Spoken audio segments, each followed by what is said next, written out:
Hello. J'espère que vous allez tous et toutes très bien. Allez Henri. J'ai passé ma journée entière à filmer du contenu. Je voulais quand même partager ça avec vous parce que je trouve ça fou.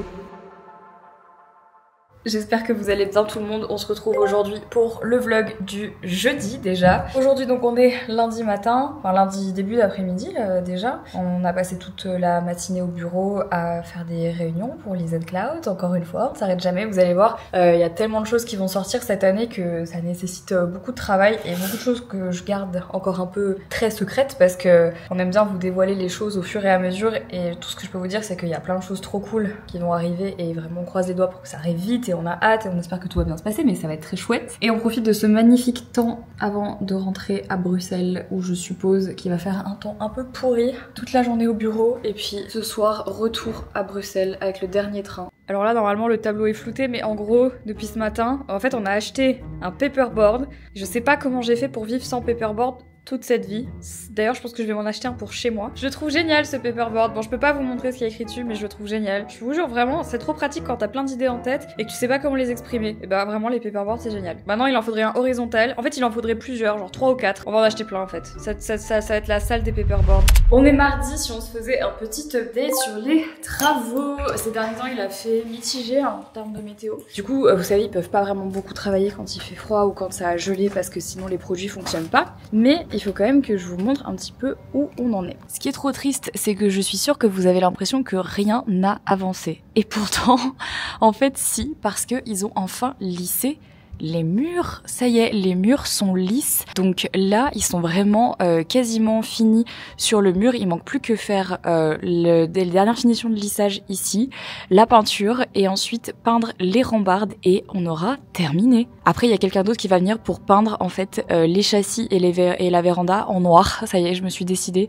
On va repeindre et ce sera joli, mais ça, ce sera dans un second temps. Donc voilà, en fait, on avance enfin. Ça y est, je vous avoue que là, je suis sur la fin, moi aussi. J'en ai un peu marre, j'ai hâte que ça se termine. Ce matin, il y a quelqu'un qui est venu pour réparer la machine à café parce que, en fait, l'eau à Bruxelles, elle est super calcaire. Et ça nous l'avait jamais fait. Et là, la machine à café est tombée en panne à cause de l'eau calcaire. Attendez, la Nova et Lulu.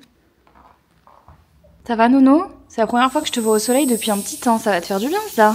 Elle est un peu malade. J'ai l'impression qu'elle a chopé un truc de la petite. Ou alors que c'est le stress, mais elle tousse. Et puis elle a la voix rauque, donc je sais pas trop. Si ça persiste, on l'emmènera chez le veto, mais... Elle se laisse approcher de plus en plus par Lucie. Bon, ça va finir par aller, hein, mais c'est vrai que l'adaptation est longue. Donc je disais que là, il y a un mec qui est venu pour réparer la machine à café parce que en fait, il y a eu un sevrage naturel qui s'est fait. Comme la machine marchait plus, bah, il y avait plus de café. Donc le sevrage naturel, ça m'a pas spécialement manqué, j'avoue. Et donc c'est pas trop mal, je vais essayer de pas recommencer à en boire comme avant. Et je vais essayer d'être plus calme avec ma consommation. Ce matin, j'ai fait mon cardio. Ça y est les gars, on entame la phase de déficit calorique. Donc c'est cardio tous les jours. C'est sympa. Là, j'ai un petit contenu à filmer, je vais aller faire des courses, j'ai un truc à enregistrer à 15h parce qu'on va faire un podcast justement avec ma coach. Qu'est-ce qu'il y a, Lulu? Qu'est-ce que t'as? Viens. Ça va? T'as eu peur? En fait, Nova, elle est imprévisible. Des fois, elle va laisser Lucie s'approcher super près et elle va rien dire. Et il y a des moments où tu sais pas ce qui va se passer dans sa tête et elle va péter un câble. Et là, elle a pété un câble.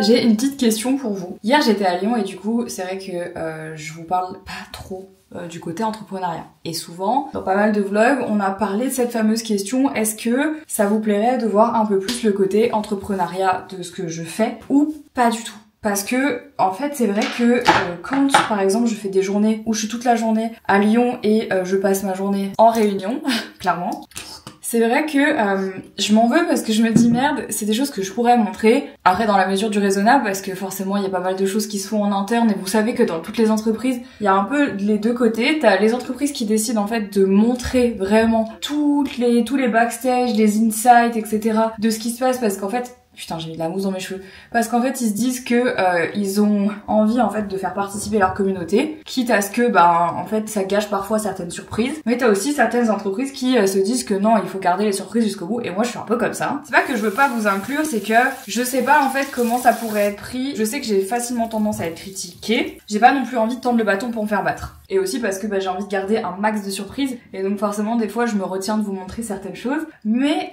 en toute sincérité, est-ce que c'est un contenu qui vous intéresse, ou franchement genre ça vous intéresse moyen? Je pense que pour beaucoup ça intéresse dans le sens où si vous êtes vous-même dans le domaine de l'entrepreneuriat, que c'est quelque chose qui vous plaît et que ça peut vous inspirer, franchement je le ferai avec grand plaisir. Je veux pas que ça fasse forcer, et surtout je veux pas non plus embêter les personnes qui peut-être regardent les vlogs pour changer un peu les idées, qui sont pas du tout intéressées par l'entrepreneuriat ou par les dessous de ce qui se passe dans une entreprise, qui en fait en ont rien à faire clairement, et qui ont pas envie de se prendre la tête avec ça.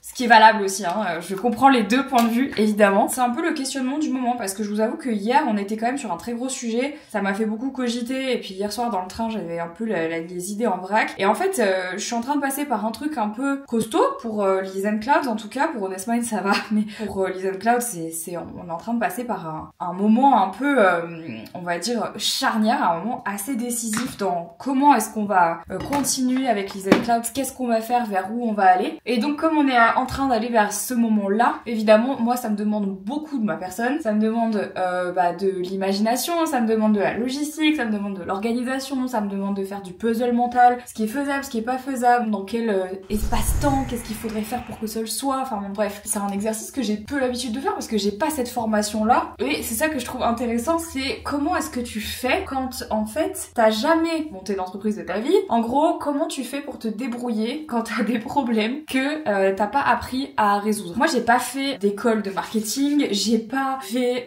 d'études de gestion d'entreprise, comptabilité, etc. C'est-à-dire que vraiment, même si j'estime qu'on s'en sort très bien, c'est-à-dire que tout ce qu'on mène depuis le départ, on le fait un peu à l'aide de nos connaissances, vous voyez, on est entouré, mais il y a beaucoup de choses qu'on fait à l'aide de nos connaissances, et on apprend énormément sur le tas. On fait vraiment, nous, je pense que chez Liz & Cloud, on est la définition même du test and learn. C'est-à-dire qu'en fait, on teste et on apprend. Et nous, on est vraiment la définition du test and learn, parce qu'on reste une petite structure, et je tire beaucoup de fierté du fait de faire cette aventure depuis 7 ans maintenant. Là, ce mois-ci, au mois de mars, ça fait 7 ans que Liz & Cloud existe, c'est énorme. Enfin, je pense que quand on parle d'une marque ou d'une boutique, d'une influenceuse, on se dit pas que ça va durer autant de temps, on se dit ouais ok c'est un truc qu'elle fait comme ça, mais sauf qu'en fait non, moi c'est vraiment un projet qui me passionne de ouf. Et en fait, pour autant, c'est pas parce que ça fait 7 ans qu'on est passé par que des moments faciles, bien au contraire. C'est pas parce que ça fait 7 ans qu'on est des professionnels dans ce qu'on fait, qu'on rencontre aucune difficulté, bien au contraire, genre on en rencontre encore et on se pose beaucoup de questions. Et ça, c'est aussi ma volonté, et là pour le coup je suis vraiment en train de vous parler d'entrepreneuriat, mais je vais le faire. Là où moi je tire beaucoup de fierté, j'avoue, c'est que Liz & Cloud est une entreprise qui n'appartient qu'à moi. Il y a beaucoup de marques comme Liz & Cloud qui ont des investisseurs, donc c'est-à-dire qu'ils ont des gens qui mettent de l'argent dans leur boîte pour leur permettre en fait de s'étendre, mais ça veut dire que c'est des gens qui ont des parts de leur société, qui fait que si un jour, pour X raison, la société se pète la gueule, tu dois des parts aux investisseurs, ou alors si t'as envie de sortir un projet et que les investisseurs sont pas d'accord, ils ont le droit de dire non. Donc en fait, avoir un investisseur ou des investisseurs, c'est vraiment, on va dire, 2 poids 2 mesures, parce que soit c'est génial et tu trouves des super investisseurs qui te font confiance et qui vont avec toi dans le flow et tout, et c'est top, soit tu tombes sur des investisseurs qui en fait un jour prennent le lead sur ce que tu fais et tu peux plus t'en dépatouiller. Moi je me suis toujours tenue très très loin du système d'investissement, parce que même si je pense que c'est hyper important pour une croissance 360 et qui va super vite d'un seul coup, c'est tellement mon projet bébé que j'aurais trop peur qu'un jour quelqu'un mette son grain de sel dedans et vienne en fait foutre la merde et m'arrache tout ce qu'on a fait depuis tant d'années. Donc c'est pour ça que je fais partie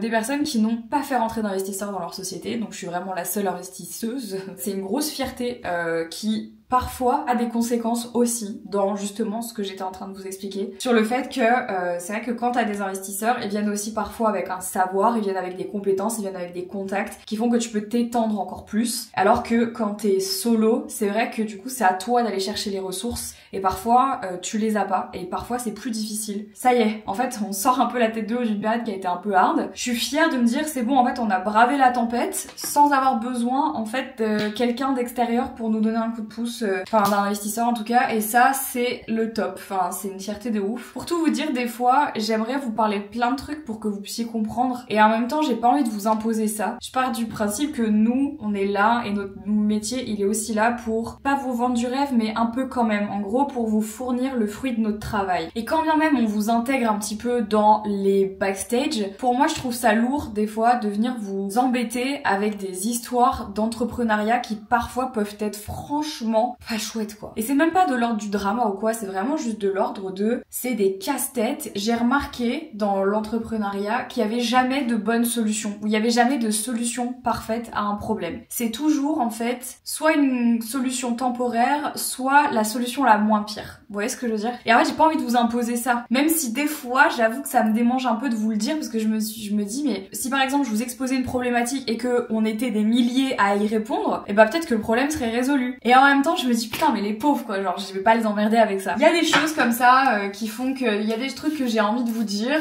et je sais pas comment le faire, et je sais pas si c'est le moment opportun, c'est surtout par rapport à les unclouds, et je sais pas comment vous le dire en fait, et je sais pas s'il faut que je le fasse, s'il faut que j'attende ou pas, et si ça vous intéresse vraiment et que vous êtes pas en mode ça nous intéresse mais en mode un peu curiosité déplacée, genre je veux connaître les dramas, tu vois. Si c'est pas ça, alors je pense que je vais commencer à vous en parler un peu plus et je vous dirai ok là on parle d'entrepreneuriat, et si ça vous intéresse pas ou si ça vous plaît pas, vous pouvez genre skipper dans le vlog. Allez, mais je divague, en fait je divague, voilà. Il est midi, voilà, je vais faire mon petit truc là, je devais filmer un truc. Je vais aller faire des courses, me faire à manger et ça ira mieux. Parce qu'en fait là, j'ai toujours pas... Ah si, j'ai mangé un yaourt, mais j'ai pas mangé, j'ai faim. Faut que je donne un peu de nourriture à mon cerveau parce que là franchement j'ai l'impression que je dis n'importe quoi.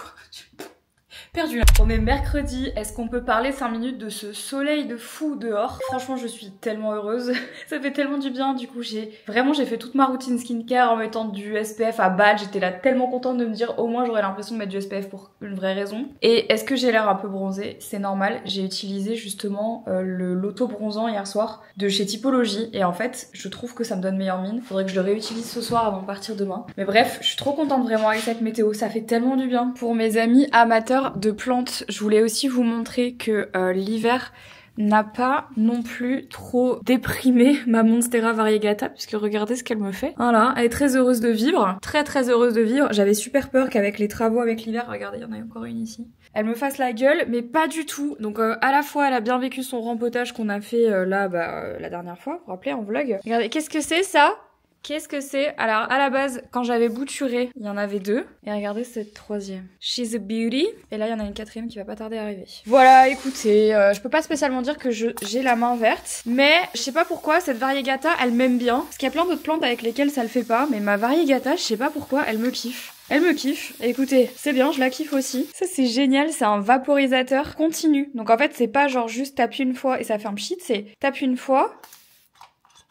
Bien sûr, bah là il y a plus d'eau, hein. Bon bref, je l'ai fait pendant 5 minutes, vous l'avez vu. T'appuies et en fait ça pchit en continu. C'est trop bien pour remettre un peu d'eau sur les plantes. D'ailleurs, avant de partir, non, elle ça va. Non mais je suis très contente, je suis très heureuse. Le seul truc que je peux lui reprocher, c'est qu'en fait elle grandit vraiment en hauteur. Moi ce que je voudrais, c'est qu'elle s'épaississe, vous voyez, qu'elle grossisse. Et du coup en fait là c'est l'endroit où je l'avais bouturée, et vous voyez qu'elle a déjà repris en fait. Moi je veux pas qu'elle grimpe, je voudrais qu'elle s'épaississe. Il faudrait peut-être que je la mette sur tuteur, je sais pas. Peut-être que si je la mettais sur un tuteur, pour l'instant elle tient contre ma vitre et c'est comme ça qu'elle se maintient, mais je sais pas. Depuis quelques jours je suis en train d'envoyer des salves de mails pour aller faire des tournages pour les enquêtes paranormales. Je sais que beaucoup d'entre vous attendent le retour des enquêtes. Il y en a une qui est en train d'être montée, qui va sortir bientôt, qu'on a faite avec Jordan Perigo. Vous la verrez bientôt, elle est en cours de montage. Et c'est vrai que là, depuis quelques temps, on se retrouve face à des lieux qui ne veulent pas nous donner des autorisations de tournage. Soit parce qu'en fait, ils ont peur que le côté paranormal donne une mauvaise image du lieu, donc du château, parce que vous savez que nous, on va souvent dans des châteaux. Soit en fait, qui nous ghostent, qui nous répondent pas,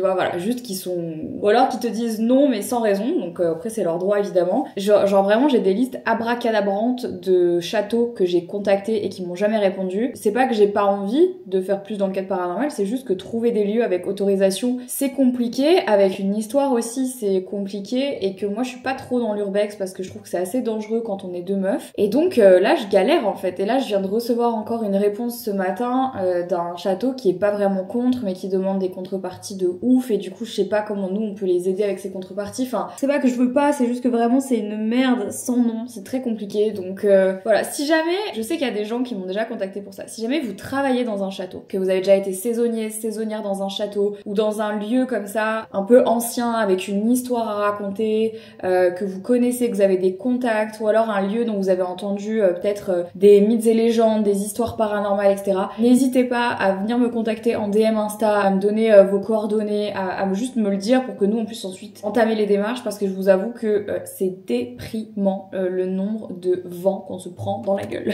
C'est déprimant. Je suis revenue pour aller faire mes ongles et je suis un peu triste parce que c'est la dernière fois que je vois ma prothésiste ongulaire aujourd'hui avant son congé maternité. Et en fait j'ai l'impression qu'autour de moi en ce moment tout le monde est en congé mat, c'est une folie. Je pense que vous voyez ce que je veux dire, mais surtout pour une PO, quand t'as trouvé ta prothésiste ongulaire, c'est un peu comme quand t'as trouvé ta coiffeuse, ton esthéticienne. En fait t'as pas envie de changer parce que du coup tu sais, enfin t'as toujours un peu peur que la nouvelle que t'ailles voir entre temps elle soit pas aussi bien que celle que t'as actuellement. Et en fait c'est un peu ce qui m'arrive là avec ma prothésiste ongulaire, je suis un peu en mode putain. Ça fait, dites-vous que je vais chez elle depuis que je suis arrivée en Belgique, donc ça va faire bientôt 5 ans. Il y a que elle qui me fait les ongles, sauf vraiment cas d'extrême urgence quand je suis en shooting à Paris, etc. Et jusqu'à maintenant ça a toujours été bien fait, donc voilà. Mais c'est vrai que quand on a des habitudes comme ça, c'est un peu dur de changer. Et là aujourd'hui c'est vraiment la dernière fois qu'on se voit avant son congé mat, et je suis en mode d'un côté genre je suis contente pour elle parce qu'elle va elle va accoucher et tout et ça va être trop chouette, mais d'un autre côté, je suis en mode mais qui va me faire les ongles? Donc du coup voilà, va falloir que je trouve quelqu'un d'autre pour me faire les ongles à Bruxelles en attendant qu'elle rentre de son congé mat. Il y a des problèmes plus graves dans la vie. Comme à chaque fois que je fais du foncé, il faut que je refasse du clair après. Donc là on a vraiment fait une base bien claire. Et maintenant il va falloir que je trouve quelqu'un d'autre le temps qu'elle revienne. Bon les gars, 16h, après 2 calls, un pour Honest Mind, un pour Liz & Cloud. Je dois lutter très fort contre ma non-envie d'aller au sport. Et pourtant je vais y aller parce que si je n'y vais pas, je vais regretter parce que je vais devoir enchaîner mes 3 séances ce week-end. Hors de question, donc du coup j'y vais maintenant. Tant pis, même si j'ai la flemme. Je suis trop contente qu'il fasse beau parce que ça permet en fait juste de garder. En fait, je suis quasiment full Honest Mind aujourd'hui parce que j'ai mon sweat pumpkin spice là et la petite polaire qui est vraiment trop mignonne et qui est parfaite pour cette demi-saison parce que ça te permet d'avoir genre un tout petit peu plus chaud et tu sors pas non plus à poil, tu vois. J'adore les vestes à manches courtes comme ça parce que tu peux mettre un gros pull, un gros sweat en dessous et t'es tranquille, t'as pas froid, j'adore. Et t'es pas obligé non plus de mettre genre ta grosse doudoune trop relou là. Par contre je suis tellement corpo et ça j'avais vraiment pas fait gaffe. J'ai aussi mes chaussettes Honest Mind. La meuf est corpo aujourd'hui. En vrai je mets toujours des chaussettes hautes quand je vais à la salle. Pourquoi? Parce que ça me permet quand je lâche mes poids ou quand je fais genre des RDL ou des bails comme ça de pas taper sur mes chevilles parce que moi je suis tellement maladroite que vraiment. Alors les gens me disent tu peux nous le dire si c'est juste pour l'esthétisme, je vous jure qu'il y a une vraie raison. Et souvent qu'en fait j'enlève mes chaussures à un moment donné à la salle pour être vraiment à plat. Bon même si avec ces chaussures là je suis à plat, des fois j'aime bien les enlever. D'ailleurs je suis trop dégoûtée parce que sur Honest Mind aujourd'hui on a sorti avec l'équipe un t-shirt avec une ref de Sailor Moon et en fait je l'ai pas encore reçu, je peux pas vous le montrer. Mais ça y est, il est sorti et pour celles et ceux qui le savent, en fait sur le canal Instagram souvent on papote et là justement je vous avais demandé la dernière fois si vous aviez la ref. Du coup attends, je fais de la poudre dans le nez. Du coup on a fait un peu le design ensemble et ça y est, le t-shirt vient de sortir et je suis vraiment trop contente. Je vous montrerai dans le prochain vlog quand je l'aurai reçu. Mais par contre cette polaire, je pense que même je vais la mettre demain pour aller à Montpellier parce que je ne sais pas quel temps il va faire et j'ai pas envie de me surcharger avec une grosse doudoune. Je pense qu'il va pas faire très froid, enfin j'ai l'impression qu'à Montpellier il fait pas non plus très froid, surtout en cette période là. Et je pense que je vais la remettre demain en vrai, elle est grave pratique. Je vous laisserai le lien de la petite polaire, le sweat, les chaussettes, le t-shirt, tout ça dans la barre d'infos. D'ailleurs même le sac de sport, hein, vous me demandez tout le temps, en fait c'était une collab qu'on avait fait entre Recitem et Honest Mind, on en a plus, sachez-le. Et en fait aujourd'hui Recitem a tellement grandi que en fait on fait plus de collab avec, parce qu'ils ont plus besoin de nous. Bref, souhaitez-moi bon courage pour la salle. Ah tiens, la pirate. Ça va madame la pirate? Tu veux jouer avec ça? Oui, tu joues avec tout de toute façon. Tu joues avec tout. Pip pip. Elle est trop mignonne. Elle grandit tellement vite. Tu grandis trop vite. Oh oui, un lacet. Qu'est-ce que c'est génial. J'aime la vie. Du coup, qui dit déficit calorique dit aussi meal prep. Là, je sors de la salle de sport et je suis en train de préparer tout ce que je vais emporter avec moi pour mon déplacement de demain. Et là, on m'a envoyé ça. Je connaissais pas du tout. C'est des pancakes protéinés, donc je me suis dit que j'allais tous les faire. Et puis, je vais les laisser à congeler pour ceux que je mange pas aujourd'hui. J'en ai mis un dans un petit sac congélation comme ça que je vais prendre avec moi. Et ça, c'est mes 2 meal prep pour demain. Donc, il y en a un. Celui-là, c'est avec de l'avocat. En gros, c'est une salade de lentilles corail, thon, feta, avocat avocat. Et là, il y a pareil, sauf qu'il n'y a pas l'avocat, donc c'est mes 2 repas de demain. Et là, il y en a un autre pour demain soir avec du riz et du haché végétal. Voilà, donc ça, c'est ce que je prends demain avec moi. Demain midi, demain soir, après-demain matin et après-demain midi dans le train, parce que je fais 14 heures de train en 24 heures, c'est atroce. L'avantage de faire ça, c'est quoi? Bah, c'est que comme je suis en déficit calorique, je peux donc contrôler les calories que je mange sur cette prochaine phase de déficit calorique. Et le problème, c'est que comme en fait ce sont des macros bien particulières, donc j'ai un quota à respecter de glucides, lipides et protéines. Ce que je faisais déjà avant en fait pour le maintien de mes calories, mais là en déficit, bah c'est un peu plus short forcément. Faut vraiment genre être sûr qu'en fait on a tout ce dont on a besoin, c'est surtout ça le plus important. Et donc bah pour faire ça, je suis obligée de calculer à l'avance pour pas me retrouver en fait à devoir acheter un truc à la gare qui va pas correspondre aux macros que je dois manger. Et il y aura peut-être des fois où ce sera vraiment genre pas possible autrement, et auquel cas bah une fois de temps en temps, si jamais ça foire dans tes macros, c'est pas non plus la mort, mais faut que ça arrive genre une fois de temps en temps. Une fois de temps en temps, c'est genre une fois toutes les 3 semaines max quoi. En vrai ça va parce que je suis souvent à la maison et je cuisine, donc c'est pas tant de soucis, c'est plus quand je vais en déplacement comme demain par exemple que ça devient un peu plus problématique. Donc voilà, j'ai tout préparé en avance. Il est 18h34, j'ai plus qu'à finir de préparer ma valise, enfin je pense une toute petite valise pour quelques affaires, prendre ma douche, me laver les cheveux et puis finir de ranger la maison. Henri rentre ce soir très tard, donc j'ai pas envie que quand il rentre ils se disent que la maison est en bordel, c'est super désagréable ça. Du coup les amis, ce que je vais faire c'est que je vais en profiter pour arrêter le vlog maintenant.